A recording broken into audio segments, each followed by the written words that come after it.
betul Prof. Nah kalau sudah dikonferensikan itu, Ibu pasti akan ada prosedurnya ya? Iya betul Prof.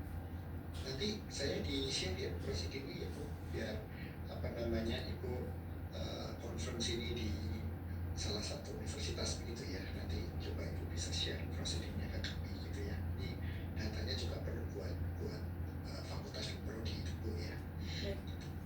Baik, sekarang saya langsung aja Ibu untuk beberapa pertanyaan mungkin bisa saya berikan ke Ibu Ruth pada malam hari ini. Yang pertama Bu, Ibu ini kan menganggap bahwa role playing itu kan faktor kunci Bu dalam peningkatan sosial emosional learning itu. Nah kalau saya lihat Bu ya, saya itu pengen tahu dari Ibu sebetulnya pembeda konseptual antara role playing yang Ibu maksudkan itu dengan main-main atau dengan aktivitas bermain biasa itu apa sih Bu?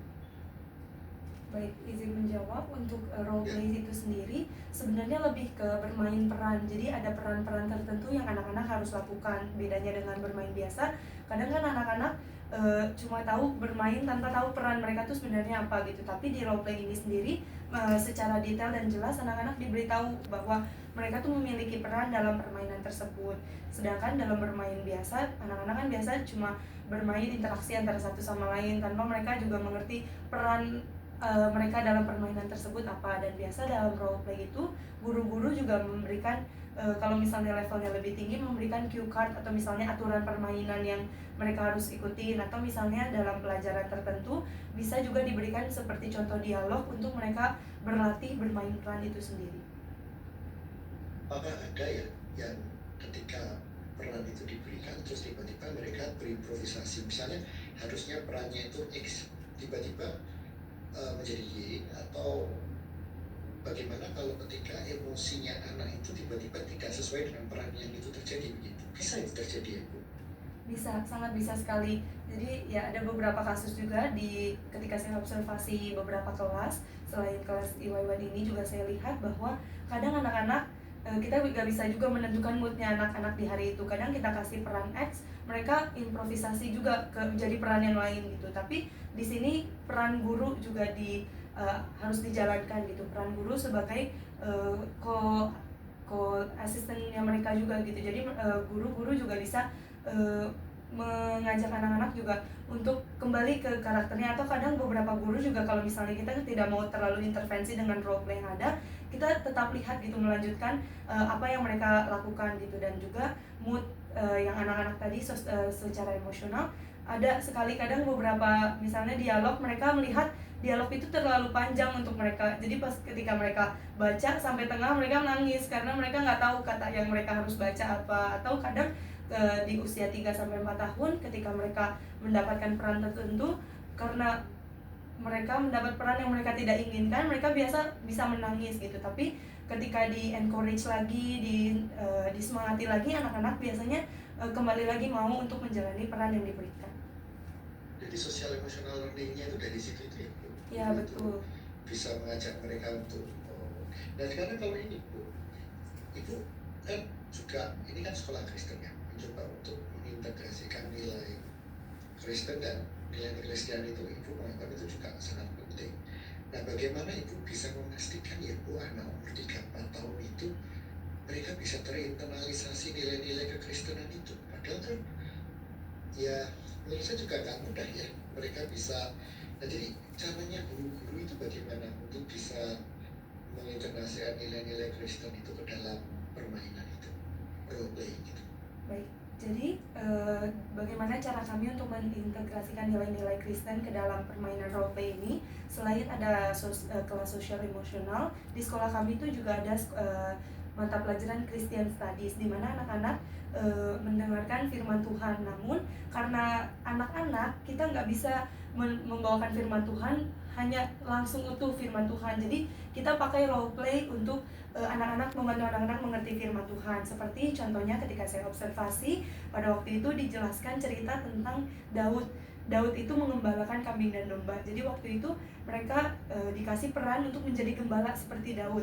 Mereka diberi balon, satu anak satu balon. Mereka mendorong balon tersebut bagaimana caranya agar tidak pecah. Sama seperti domba, mereka harus merawat domba itu dengan baik. Jadi ada beberapa permainan role play itu sendiri yang kita pakai untuk mengajarkan value-value Kristiani, seperti Daud yang mengasihi dombanya. Terus juga kita mengajarkan dari situ kita tuh juga dombanya Tuhan. Tuhan juga sayang sama kita, kita dirawat satu-satu dengan penuh kasih sama Tuhan. Jadi dari situ dimasukin nilai-nilai Kristiani yang selama anak-anak melakukan role play tersebut.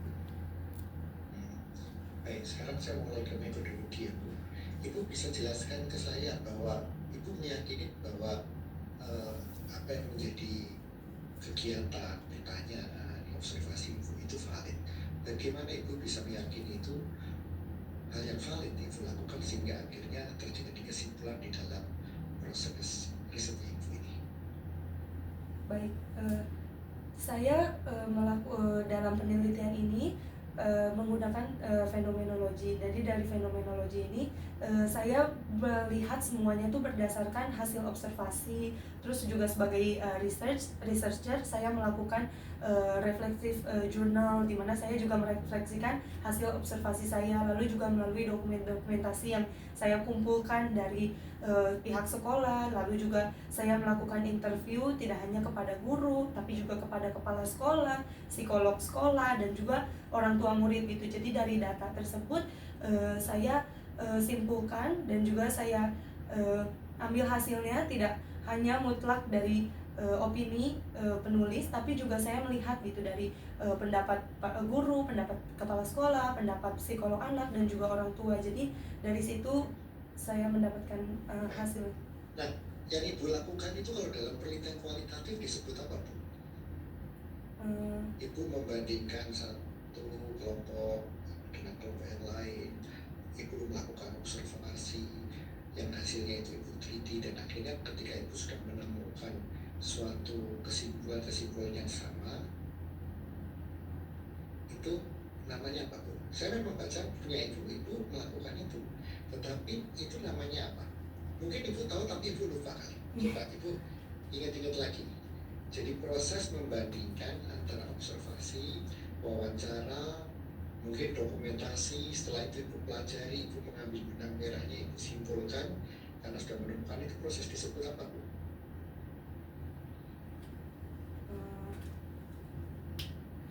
Research.